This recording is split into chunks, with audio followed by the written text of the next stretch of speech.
Hai Sobat Upscape sekalian, saya Yomil Fajri, tutor Upscape Indonesia.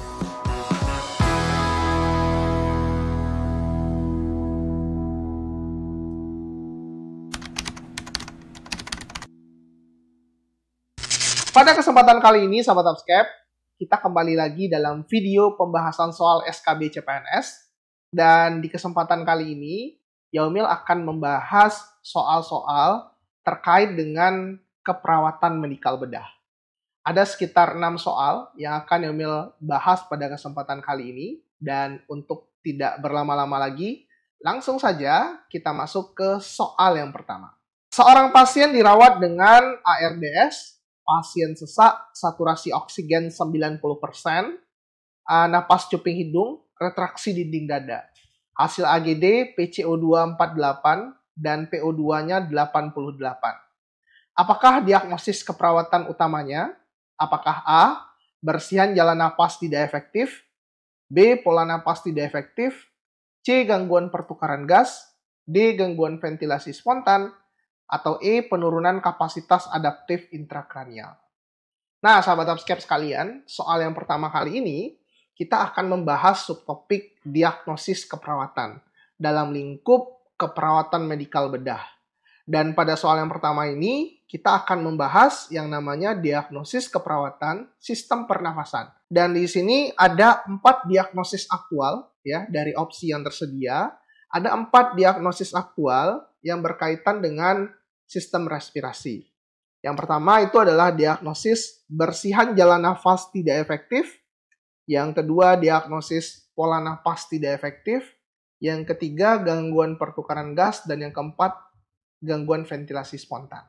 Nah, sedikit highlight sahabat Upscape sekalian mengenai diagnosis sistem pernafasan. Yomil ingin kasih tahu kepada sahabat Upscape bahwa untuk bisa menjawab soal ini dengan mudah dan dengan tepat, sahabat Upscape harus paham apa karakteristik dari masing-masing diagnosis sistem pernafasan. Ya, dan kali ini Yomil akan coba menjelaskan secara sederhana, sahabat Upscape sekalian ya, apa persamaan dan perbedaan masing-masing diagnosis keperawatan sistem pernapasan. Ya, kita mulai dari persamaan dulu, sahabat Upscape sekalian. Keempat diagnosis sistem pernafasan ini, sahabat Upscape sekalian, sama-sama punya data fokus utama atau data kunci ditegakkannya diagnosis ini adalah adanya data sesak napas. Ya. Jadi tanpa ada informasi sesak napas nih, sahabat Upscape sekalian, diagnosis pernafasan itu kurang tepat ditegakkan. Jadi kita harus dapat data atau informasi dulu bahwa adanya data sesak napas pada pasien. Nah, sekarang keempat-empatnya sudah sama-sama sesak napas nih, sahabat Upscape sekalian. Apa kira-kira yang membedakan antara satu dan diagnosis lain? Ya. Yang pertama kita masuk dulu bersihan jalan napas tidak efektif. Ya, bersihan jalan napas tidak efektif, sesak napasnya diakibatkan oleh adanya ketidakpatenan jalan napas. Ya, ketidakpatenan jalan napas. Nah, ketidakpatenan jalan napas ini, sahabat Upscape, juga ada 2 nih. Bisa jadi karena produksi sputum di jalan nafas tidak keluar dengan baik. Ya, jadi produksi sputumnya tidak keluar dengan baik. Ya, jadi sputum itu menumpuk di jalan nafas, sahabat Upscape. Atau kemudian yang kedua, karena adanya obstruksi di jalan nafas. Nah, jadi kalau sahabat Upscape ingin menegakkan diagnosis bersihan jalan nafas tidak efektif, pastikan pertama ada data sesak nafas. Kemudian yang kedua, sahabat Upscape lihat adanya ketidakpatenan jalan nafas di sini. Bisa jadi karena obstruksi, bisa jadi karena sputum di jalan nafas tidak keluar dengan efektif. Ya, sehingganya kalau kita merujuk pada standar SDKI, sahabat Upscape sekalian ya, data mayor untuk ditegakkannya diagnosis ini adalah misal batuk tidak efektif atau ketidakmampuan untuk batuk yang mengakibatkan sputum itu tidak keluar dengan efektif, sahabat Upscape, yang mengakibatkan sputum menumpuk di jalan nafas dan jalan nafas jadi tidak paten. Terus kemudian kita juga melihat data mayor diagnosis ini seperti adanya wheezing dan tanda-tanda adanya obstruksi di jalan nafas, ya, yang mengindikasikan bahwa jalan nafasnya menjadi tidak paten. Nah, itu dia sahabat Upscape semua untuk diagnosis yang pertama. Bersihan jalan nafas tidak efektif. Diagnosis yang kedua itu pola nafas tidak efektif, ya. Sesak nafas juga. Tapi uniknya, diagnosis pola nafas tidak efektif, sesak nafasnya ditandai dengan pola nafas yang abnormal. Ya, ditandai dengan pola nafas yang abnormal. Habis itu juga ada penggunaan otot bantu nafas. Ya, ada penggunaan otot bantu nafas. Pola nafas abnormal ini seperti pernafasan Chinese Stocks, terus kemudian Takipnu, Bradipnu, Ortopnu ya, jenis-jenis pola nafas yang abnormal. Nah, terus kemudian juga ada penggunaan otot bantu nafas ya, seperti retraksi dinding dada kalau di kasus nanti, atau retraksi supraklavikula, retraksi interkosta, intrasterna, ya. Banyak tuh retraksi-retraksi di dinding dada. Ketika itu ada pada kasus sahabat Upscape, itu mengindikasikan adanya penggunaan otot bantu nafas. Oke, nah itu dia pola nafas tidak efektif. Sesak nafasnya disertai dengan pola nafas yang abnormal dan juga ditambah dengan penggunaan otot bantu nafas. Terus yang ketiga sahabat Upscape ya, 3 dan 4 ya, karena ini mirip-mirip sahabat Upscape sekalian, gangguan pertukaran gas dan gangguan ventilasi spontan. Nah, keduanya juga sesak nafas juga sahabat Upscape, data utamanya. Nah, yang membedakan antara kedua, yang membuat persamaan lagi antara dua ini dibanding bersihan jalan nafas dan pola nafas adalah kedua diagnosis ini ya sama-sama diangkatkan dalam kondisi nilai analisa gas darahnya abnormal. Ya. Jadi selain dari sesak nafas, pada diagnosis gangguan pertukaran gas dan gangguan ventilasi spontan, kita juga melihat nilai AGD-nya bermasalah atau abnormal. Nah, apa yang membedakan antara gangguan pertukaran gas dan gangguan ventilasi spontan? Jikalau parameternya AGD, perbedaan utamanya adalah pada gangguan pertukaran gas, sahabat Upscape sekalian, pH darahnya ini abnormal. Ya. Jadi pada gangguan pertukaran gas, pH darahnya abnormal, sedangkan kalau gangguan ventilasi spontan ya, pH darahnya itu tidak abnormal. Ya, dalam konteks nggak ada masalah sebenarnya di pH darah. Yang bermasalah di gangguan ventilasi spontan adalah PO2-nya menurun, SaO2-nya, saturasi oksigennya juga menurun, dan PCO2-nya meningkat. Nah, inilah nilai AGD yang bermasalah pada diagnosis gangguan ventilasi spontan, sahabat Upscape sekalian. Ya, jadi kalau kita lihat nih perbedaan utamanya ya antara gangguan pertukaran gas dan di ventilasi spontan, itu kita lihat pH darahnya. Kalau pH darahnya abnormal, berarti dia lebih ke arah gangguan pertukaran gas. Kalau dia pH darahnya normal aja, yang bermasalah cuma parameter AGD lainnya, ya, terutama PO2, PCO2, dan SaO2, maka itu lebih ke arah gangguan ventilasi spontan. Ya, nah sekarang kita lihat nih kasus soal yang pertama tadi, sahabat Upscape. Ya, ini adalah contoh kasus yang keluar di SKB 2021 ya, sahabat Upscape sekalian. Jadi model soal akan seperti ini nih nanti nih di SKB, sahabat Upscape. Bentuk-bentukannya beda dengan UKOM. Kalau UKOM kan ada ininya ya, ada format yang agak teratur, sahabat Upscape. Kalau SKB to the point kayak gini aja, ya. Jadi di sini pasiennya sesak, ya. Maka kalau dia udah sesak nih, kita patut mencurigai untuk ditegakkannya diagnosis terkait dengan sistem pernapasan. Habis itu data berikutnya, SaO2-nya juga menurun nih, sahabat Upscape ya. Habis itu tampak penggunaan cuping hidung yang mengindikasikan ada penggunaan otot bantu nafas, ada retraksi dinding dada, dan kemudian hasil AGD-nya juga kita temukan abnormal, sahabat Upscape ya. PCO2 meningkat dan PO2-nya juga menurun. Nah, kalau dari data yang Emil jelaskan, sahabat Upscape, nah ini kan bisa diindikasikan pada dua diagnosis nih, sahabat Upscape ya. Bisa dia masuk ke pola nafas tidak efektif, bisa dia masuk ke gangguan ventilasi spontan. Namun ketika data ini dihadapkan, sahabat Upscape ya, kita melihat ada abnormalitas AGD, maka kita lebih memprioritaskan masalah yang berkaitan dengan AGD-nya, sahabat Upscape sekalian. Dan ketika kita memprioritaskan yang berkaitan dengan AGD, maka diagnosa yang paling tepat adalah gangguan ventilasi spontan. Jadi, diagnosis keperawatan utamanya di soal yang pertama ini adalah gangguan ventilasi spontan, sahabat Upscape sekalian. Itu penjelasan untuk soal yang pertama. Nah, kita lanjut sahabat Upscape sekalian ke penjelasan soal yang kedua. Kalau di soal pertama tadi kita bahas mengenai diagnosis nih sahabat Upscape sekalian ya. Dan baru cuma satu diagnosis sahabat Upscape. Ya, kalau sahabat Upscape ingin mengetahui banyak diagnosis keperawatan yang kita rangkai secara simple dan kita punya notes-notes tersendiri mengenai ciri khas dari masing-masing diagnosis keperawatan yang sering keluar dalam ujian sahabat Upscape, ikutan bimbel kami ya. Jadi di sana kami akan menjelaskan kepada sahabat Upscape sekalian beberapa diagnosis yang harus sahabat Upscape kuasai.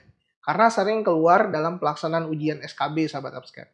Ya, di sana selain kami menjelaskan diagnosis-diagnosisnya, kami juga menjelaskan seperti yang Emil jelaskan tadi sahabat Upscape. Ya, nggak ribet-ribet, kita bisa ngasih persamaan dan perbedaan dari masing-masing diagnosis. Sehingganya sahabat Upscape bisa dengan lebih mudah memahami dengan cepat ya banyak diagnosis yang ada di SDKI dan bisa memahaminya agar nanti pada saat ujian SKB bisa menjawab soal-soal dengan tepat dan akurat. Ya. Nah, di soal yang kedua, kita beralih ke kriteria hasil keperawatan. Ya. Bunyi soal yang kedua adalah seorang laki-laki 37 tahun dirawat di rumah sakit dengan edema pulmonal. Hasil pengkajian, pasiennya tampak sesak, SaO2-nya 90%, rongki positif, suara serak, refleks batuknya lemah, dan adanya retraksi dinding dada. Apakah kriteria hasil yang tepat pada kasus tersebut? Apakah bersihan jalan nafasnya baik, pola nafas baik, pertukaran gas baik, ventilasi spontan baik, dan tingkat infeksi baik? Nah, sahabat Upscape sekalian, kalau ada pertanyaan seperti ini ya, apa kriteria hasil yang tepat? Dan kalau kita lihat dari jabaran opsi jawabannya juga relate dengan masalah keperawatan utama. Nah, sahabat Upscape, pertama kali harus ketahui nih, ya, harus telusuri opsi jawabannya. Kira-kira opsi jawaban ini mengarah ke masalah apa? Ya, itu pertama dulu. Analisis opsi jawabannya dulu. Contoh bersihan jalan nafas baik ya. Ini kriteria hasil untuk diagnosis atau masalah bersihan jalan nafas tidak efektif. Bersihan jalan nafas tidak efektif. Terus kemudian ada lagi pola napas baik. Ini untuk kriteria hasil diagnosis pola napas tidak efektif.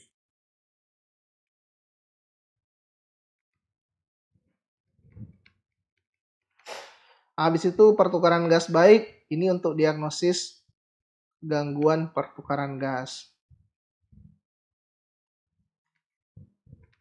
Terus ventilasi spontan baik. Ini untuk gangguan ventilasi spontan. Terus tingkat infeksinya baik, ini untuk diagnosis resiko infeksi. Nah, ini dia sahabat Upscape sekalian ya. Ketika kita udah tahu nih opsi jawabannya mengarah ke masalah apa, kita tinggal menginterpretasikan aja lagi ya, apa masalah keperawatan yang ada di soal nomor 2 ini. Di soal nomor 2 masalahnya kan seorang laki-laki dirawat dengan edema pulmonal. Kita fokus pada hasil pengkajian sahabat Upscape ya. Pasiennya tampak sesak ya. Kalau dia mengarah sesak seperti yang Emil bilang tadi, kita patut mencurigai diagnosis pernafasan. Jadi selain diagnosis pernafasan bisa kita skip dulu nih sahabat Upscape. Ya, kemungkinan besar ini salah. Ya, karena ada keluhan pasien tampak sesak. Terus kemudian saturasi oksigennya menurun sahabat Upscape sekalian ya. Rongki juga tampak positif. Suara pasien terdengar serak sahabat Upscape. Refleks batuk lemah. Nah, ini dia. Ya, refleks batuknya lemah sehingga ada potensi nih dia nggak bisa mengeluarkan sputum dengan optimal atau dengan efektif. Ya, sehingga punya potensi dia menimbulkan ketidakpatenan di jalan nafas sahabat Upscape sekalian. Ya. Ada juga retraksi dinding dada. Apa kriteria hasil yang tepat pada kasus? Nah, kalau ditanya kriteria hasil, maka arah utamanya kita harus mencari apa masalah keperawatan utama atau masalah keperawatan prioritas yang ada pada kasus sahabat Upscape sekalian. Ya. Nah, kalau kita lihat dari data-datanya nih sahabat Upscape ya, rongki positif, suara serak, refleks batuk lemah, sahabat Upscape. Nah, ini merupakan data-data untuk diangkatkannya masalah bersihan jalan nafas tidak efektif. Ya, karena ini bisa menimbulkan adanya ketidakpatenan di jalan nafas. Ya, makanya diagnosisnya bersihan jalan nafas tidak efektif. Karena masalahnya ini, sahabat Upscape sekalian, maka jawaban yang tepat ya, kriteria hasil yang tepat itu adalah bersihan jalan nafas baik atau bersihan jalan nafas menjadi baik. Ya, jadi demikian sahabat Upscape ya untuk soal yang kedua. Dan sama dengan yang pertama tadi ya, baik itu diagnosis keperawatan, kriteria hasil keperawatan, dan intervensi keperawatan, itu merupakan satu paket pertemuan yang kami sajikan di bimbel kami, sahabat Upscape sekalian. Kami mengulas banyak diagnosis, banyak kriteria hasil, dan intervensi keperawatan. Jadi, bagi yang ingin daftar, inilah momennya sahabat Upscape. Lihat informasi di kolom deskripsi kita, dan sahabat Upscape juga bisa lihat brosur yang ada di bawah ini untuk pendaftaran bimbel. Next, kita lanjut ke soal berikutnya sahabat Upscape sekalian. Kali ini berkaitan dengan tindakan keperawatan. Perawat sedang melakukan pemasangan kateter pada pasien dengan urolithiasis. Saat memasukkan selang kateter, terasa ada tahanan dan keluar darah dari kemaluan pasien. Apakah tindakan yang harus dilakukan oleh perawat? Apakah A. Berikan terapi farmakologi, atau B. Lapor ke DPJP, atau C. Tetap masukkan selang kateter, atau D. Hentikan pemasangan kateter, atau E. Minta klien untuk tarik napas dalam. Nah, sahabat Upscape sekalian, ini permasalahan bisa kita lihat di kalimat kedua nih sahabat Upscape, ya, bahwa pasien saat ini sedang dilakukan pemasangan kateter ya, dan selang kateternya sudah dalam proses dimasukkan, namun tampak ada kendala. Ya, kendalanya adalah terasa ada tahanan dan keluar darah dari kemaluan pasien nih, sahabat Upscape semua. Ya, ada tahanan dan tampak keluar darah. Nah, sebenarnya kan ini soal yang bisa kita jawab dengan mudah sekali nih, sahabat Upscape. Ya, kalau kita saat masang kateter udah terasa ada tahanan dan tampak keluar darah, kan kita curigai nih, ada permasalahan nih di saluran uretranya pasien. Karena ditakutkan ketika tetap dilanjutkan nih pemasangan kateternya, ini bisa menimbulkan perdarahan aktif pada pasien. Ya, jadi kalau kita lihat data-data yang ada di atas nih, sahabat Upscape, masalah keperawatan yang mungkin muncul pada pasien itu adalah resiko perdarahan akibat adanya gangguan pada proses pemasangan selang kateter. Ya, pada kasus juga dijelaskan bahwa pada saat perawat memasukkan selang kateter, terasa ada tahanan, ya, dan ini berkemungkinan terdapat adanya sumbatan di area ureter atau bisa jadi oleh batu atau adanya kristal, sahabat Upscape sekalian. Sehingga menimbulkan gesekan yang melukai vaskuler dan menimbulkan perdarahan. Nah, tindakan yang tepat dilakukan perawat, seperti yang Iqbal jelaskan tadi, kita harus segera menghentikan pemasangan kateter untuk mencegah terjadinya risiko perdarahan masif akibat perlukaan ureter, sahabat Upscape sekalian. Ya. Nah, beberapa tinjauan opsi lain, ya, kenapa jawaban opsi lainnya itu salah, sahabat Upscape? Yang pertama, lapor ke dokter jaga. Ini kurang tepat, sahabat Upscape sekalian, ya. Ini bisa saja kita lakukan untuk penanganan lebih lanjut, namun bukan merupakan tindakan utama yang dilakukan perawat saat mengalami kasus pada soal. Ya, jadi ketika yang terjadi pada kasus pada soal tadi, sahabat Upscape sekalian, ya, itu kurang tepat tuh kalau kita langsung lapor DPJP. Ya, nggak mungkin kita selangnya udah dimasukkan, kita telepon DPJP, nggak mungkin, sahabat Upscape. Harus dihentikan dulu proses pemasangan kateternya. Ya, terus kemudian opsi berikutnya, masukkan selang kateter secara perlahan. Ini juga tidak tepat, sahabat Upscape ya, karena ini bisa membuat adanya potensi perlukaan ureter lebih berlanjut. Terus kemudian yang lainnya, memberikan obat anti perdarahan. Ini juga tidak tepat, sahabat Upscape ya. Ini merupakan bentuk tindakan kolaboratif ya, yang sesuai dengan instruksi dokter. Jadi awalnya ya harus telepon dulu, sedangkan kondisinya kita sudah tampak adanya tanda-tanda perdarahan. Oke, sahabat Upscape sekalian, sekarang kita masuk pada soal yang keempat. Dan kalau kita lihat dari soal keempat nih, sahabat Upscape, kita akan bahas terkait dengan cara menghitung tetesan per menit pemasangan infus, sahabat subscribe sekalian. Atau ya jumlah tetes per menit infus, sahabat subscribe sekalian. Ya. Nah, di soal yang keempat bunyinya adalah seorang laki-laki 26 tahun dirawat di puskesmas dengan keluhan kolik abdomen. Pasien akan diberikan cairan NaCl 0,9% sebanyak 250 cc dalam waktu 10 jam. Diketahui faktor tetesan infus adalah 60 tetes per menit. Berapa jumlah tetesan per menit atau TPM-nya? Nah, sahabat subscribe sekalian, Yumel akan jelaskan cara cepat dan cara formalnya nih, sahabat subscribe. Sekarang, rumus formal atau standar penghitungannya nih, sahabat subscribe sekalian ya. Untuk mendapatkan nilai TTM, tetesan per menit, kan ini kita bisa dapatkan dari kebutuhan cairan dikalikan dengan faktor tetesnya. Terus berapa lama jam pemberian, ya, jam pemberiannya berapa lama, nah, dikali dengan 60, karena 1 jamnya itu 60 menit, sahabat subscribe. Ya, nah ini cara formalnya nih, kita masukkan angkanya, kebutuhan cairannya adalah 250, dikali faktor tetes 60, jam pemberiannya adalah 10 jam, dikali dengan 60, ya. Karena ini sama-sama 60, ini bisa kita coret 250 per 10, ya, atau dibagi 10, dapatnya adalah 25 tetes per menit, sahabat subscribe sekalian. Ya, jadi kalau dari hitung-hitungan kita, jawabannya adalah opsi B. Tapi sahabat subscribe sebenarnya punya cara singkat nih, ya, terkhusus kalau sahabat subscribe menemukan soal faktor tetesannya itu 60 kali per menit. Kalau faktor tetesnya 60 kali per menit, sahabat subscribe, ya, untuk formula TPM-nya bisa kita percepat. Tinggal kebutuhan cairan dibagi dengan berapa jam pemberian cairannya diperlukan habis dalam berapa jam. Ya, jam pemberiannya berapa. Ya, jadi kalau kebutuhan cairannya ada 250 cc dan dihabiskan dalam waktu 10 jam, ya, berarti 250 bagi 10. Langsung dapat 25. Ya, ini kondisi cara cepat untuk kondisi faktor tetes yang 60 ya, sahabat subscribe sekalian ya. Tapi kalau faktor tetesnya 20, otomatis ya ini sebenarnya hitung-hitungan matematika lagi sih ya.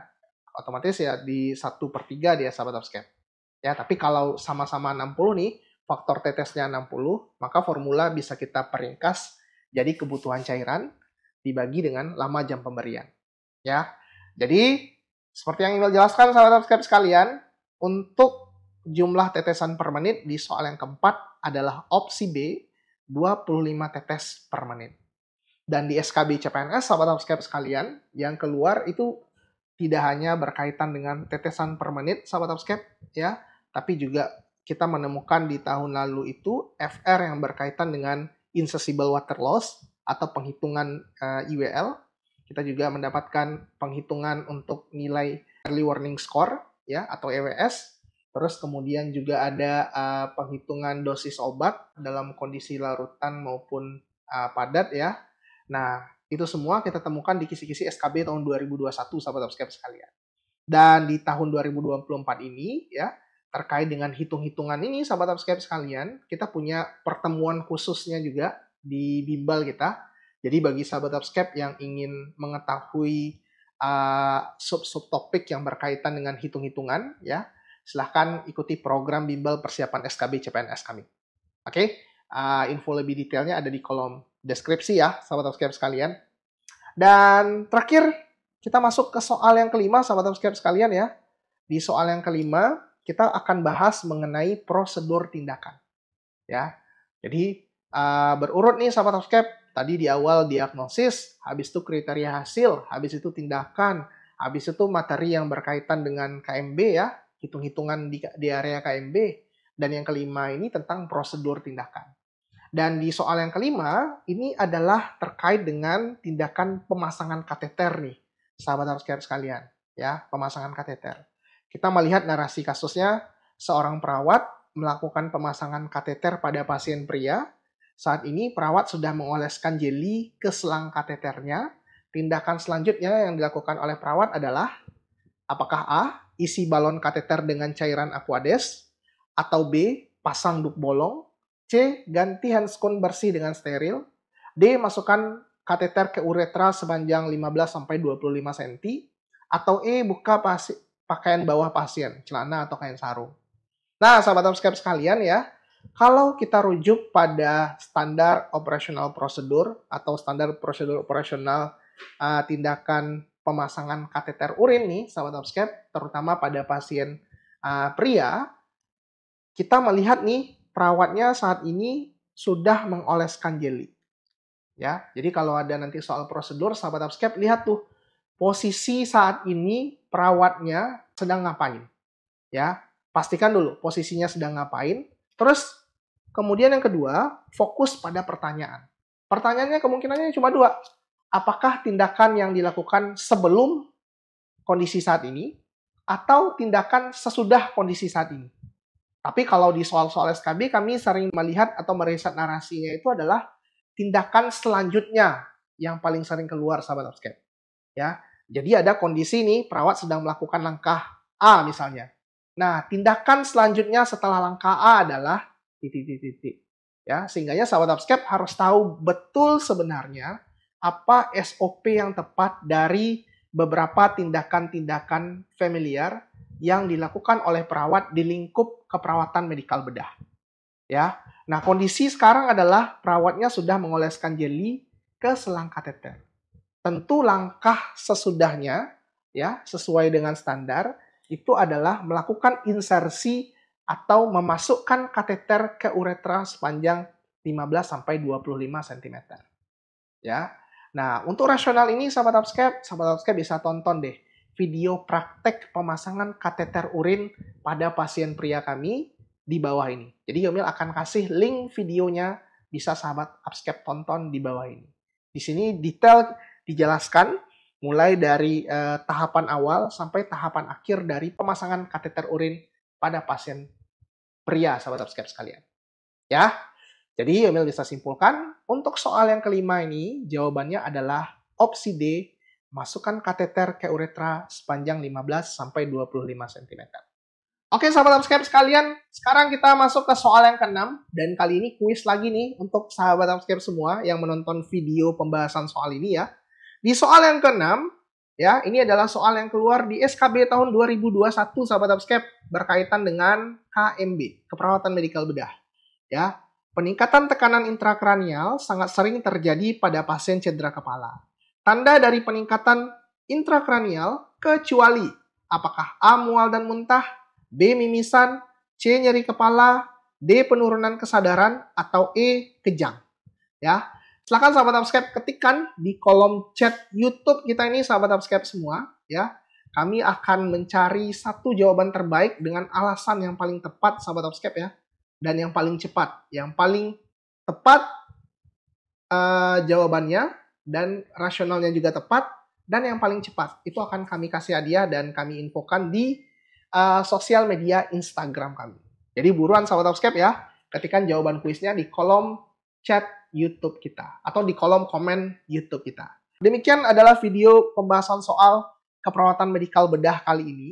Terima kasih banyak sudah nonton video pembahasan soal SKB dalam program 40 hari jadi ASN oleh Upscape Indonesia. Sahabat Upscape sekalian, silahkan pantengin terus YouTube channel Upscape Indonesia.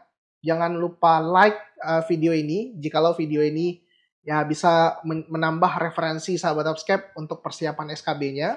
Dan jangan lupa subscribe YouTube channel Upscape Indonesia untuk informasi-informasi pembelajaran persiapan SKB CPNS. Demikian sahabat Upscape semuanya, saya izin undur diri dan sampai jumpa lagi di video pembelajaran berikutnya.